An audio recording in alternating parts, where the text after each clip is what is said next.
Pak, saya cerita ya. Tanggal 11 bulan September tahun 1957 ada ijtima ulama tahun 57. Ada ijtima ulama. Di mana ya ada ini? Di Palembang. Itu muktamar ulama yang pertama kali. Siapa yang pimpin? Kiai Haji Isa Ansori. Siapa sekjennya? Kiai Haji Ghazali Hasan. Siapa pesertanya?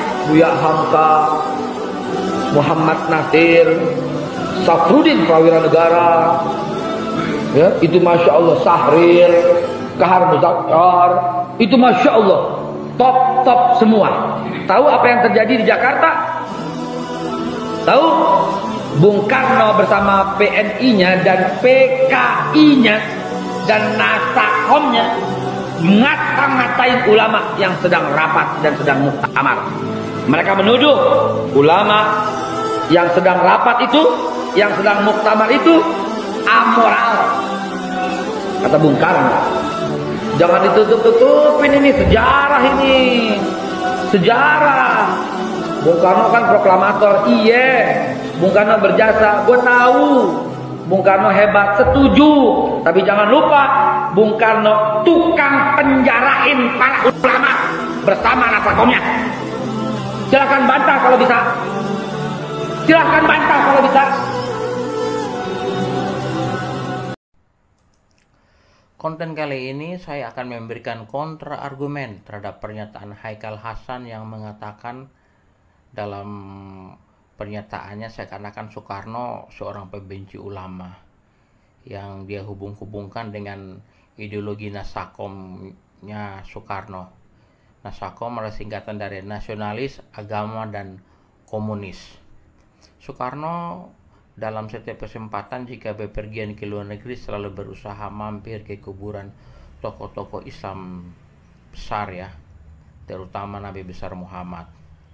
Lalu Saladin bin Ayyubi dan juga penulis kitab hadis terkenal asal Uzbekistan, Bukhari, dan dikuburkan juga di Uzbekistan sampai saat ini ya. Saat itu Uzbekistan masih gabung dengan Rusia menjadi Uni Soviet sehingga sulit untuk menemukan kuburan penulis hadis paling terkenal tersebut. Tetapi karena Soekarno, maka mereka bersedia memberikan petunjuk kuburan Bukhari.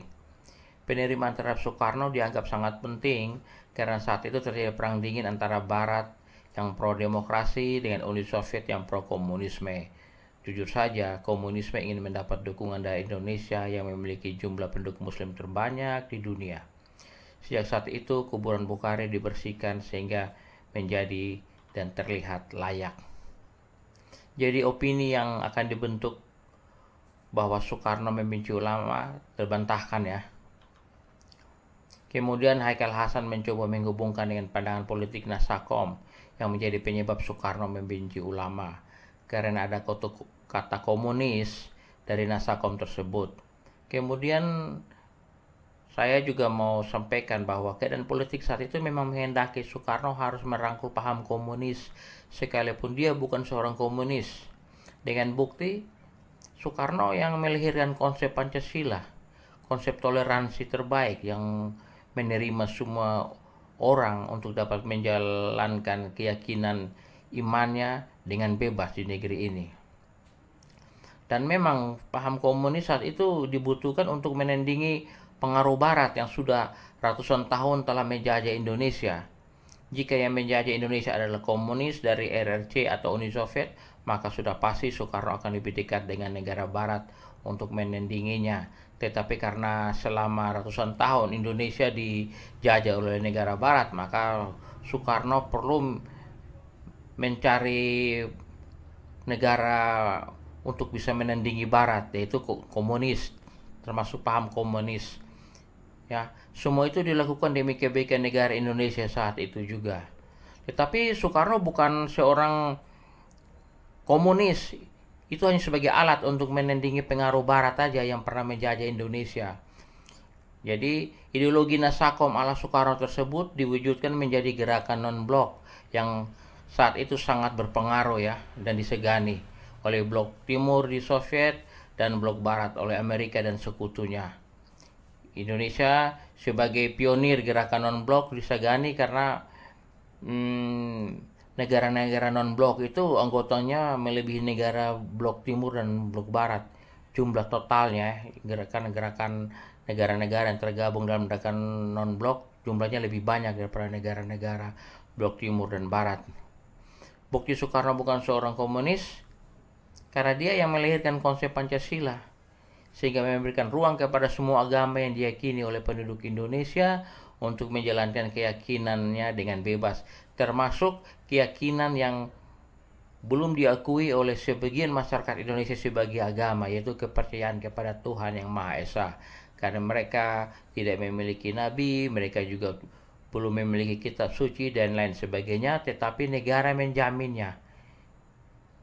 Konsep Pancasila menjaminnya, menerima, mengakomodir semua keyakinan tersebut. Jadi yang berbahaya saat ini adalah paham khilafah yang terbukti telah menghalalkan segala macam cara untuk berkuasa, termasuk melakukan maki-maki dan provokasi banyak orang untuk memusuhi negara. Sayangnya dilakukan atas nama agama. Komunisme tidak pernah melakukan semua kejahatan atas nama agama. Bahkan komunis tidak pernah melakukan bom bunuh diri atas nama agama. Tetapi paham khilafah melakukan bom bunuh diri atas nama agama. Jadi paham khilafah lebih kejam dan lebih berbahaya daripada komunis. Komunis juga berbahaya, tetapi paham khilafah lebih berbahaya karena mereka melakukan semua kejahatan termasuk bom bunuh diri, maki-maki semuanya atas nama agama, atas nama Tuhan. Itu kejam dan tidak berperi kemanusiaan sama sekali. Jadi berhati-hatilah dengan paham khilafah dan juga hati-hati juga dengan paham komunis. Tetapi sekarang yang berbahaya bukan paham komunis lagi, karena komunis nyaris di seluruh dunia telah hancur berantakan, termasuk Rusia. Sekarang sudah tidak mengadopsi paham komunis lagi karena ada beberapa parpol yang berkuasa. Yang masih kuat paham komunisnya cuma RRC dan Vietnam ya. Sebagai penutup, saya mau ingatkan semua kita tentang kebohongan yang pernah dilakukan oleh Haikal Hasan waktu lalu. Dia pernah mengaku bertemu dalam mimpinya dengan Nabi Muhammad.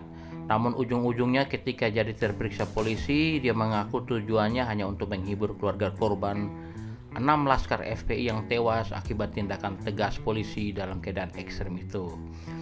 Jika sudah pernah berbohong sekali, maka seterusnya kemungkinan akan berbohong juga. Kalau tentang Nabi saja dia berani berbohong, maka tentang Soekarno juga dia pasti tega untuk berbohong juga. Saya juga mau ingatkan salah seorang yang disebutkan oleh Haikal Hasan sebagai orang yang dimarah-marahi oleh Soekarno adalah bernama Kahar Musakar. Kemudian hari Kahar Musakar mati ditembak oleh pasukan Indonesia karena dia jadi pemberontak DITI yang ingin mendirikan negara Islam Indonesia. Salam Pancasila untuk semua kita yang mencintai NKRI.